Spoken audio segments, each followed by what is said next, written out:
कुछ ऐसा राज जानता था जो इनको पता नहीं था। डर के मारे वो काम छोड़कर चला जाता है। कप्तान उसकी जगह क्लेमेंस को मौका देते हैं क्योंकि उसने उनके पोते का जान बचाया। सब कुछ सेट होने के बाद जहाज अपने सफर पर निकल जाता है। कुछ देर बाद टोबी क्लेमेंस को पूरा जहाज दिखाता है। अंदर उनकी मुलाकात टोबी के कुत्ते हॉक से होता है जिसे वो जी जान से चाहता था। यहीं पर संदूक के साथ साथ कुछ जानवर भी थे जिन्हें सफर के दौरान ये लोग खाने वाले थे। रात के डिनर पे सभी इकट्ठा होते हैं जिसमें दोनों कप्तान के साथ साथ एक बावर्ची, 4 मजदूर, टोबी और क्लेमेंस को मिलाकर 9 लोग थे। डिनर करने के कुछ देर बाद कप्तान वोल्चेक को बताते हैं कि ये सफर कप्तान के रूप में उनका आखिरी सफर होने वाला है। वो आगे की जिंदगी टोबी और अपनी बेटी के साथ अपने गांव में बिताएंगे। लंदन पहुंचते ही डिमीटर का कप्तान अब वो होगा। वोल्चेक ये सुन इमोशनल हो जाता है क्योंकि कप्तान बनना तो उसका बरसों से सपना रहा था। तभी अचानक जानवर चिखने लगते हैं। टोबी और क्लेमेंस तुरंत चेक करने जाते हैं तो पता चलता है कि एक संदूक टूट चुका है। जब वो अंदर झांक कर देखता है तो उसके होश उड़ जाते हैं। अंदर एक बेहोश लड़की थी। ये लड़की कौन थी और यहाँ कैसे आई? सबके मन में एक ही तरह के सवाल थे।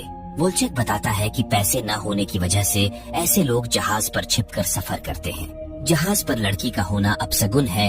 हर कोई उसे जहाज से नीचे फेंक देना चाहता था, पर क्लेमेंस उसे बचाना चाहते थे, जिसमें उसका साथ कप्तान देते हैं। उस लड़की का शरीर संक्रमित था। संक्रमण से लड़ने के लिए उसे ब्लड की जरूरत थी। क्लेमेंस तुरंत उसे अपना ब्लड चढ़ाते हैं। रात को क्लेमेंस और ऑलग्रेन की ड्यूटी डेक पर थी।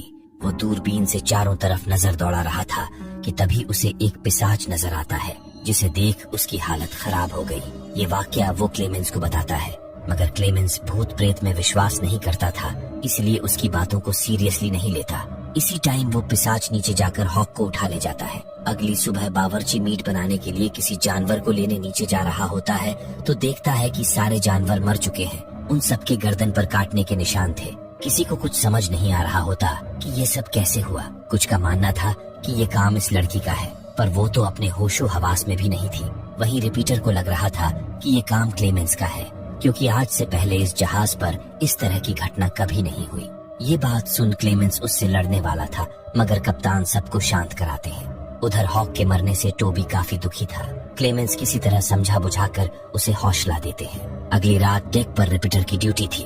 अभी कुछ वक्त ही गुजरा था कि तभी उसे कोने में किसी के कराहने की आवाज सुनाई देती है।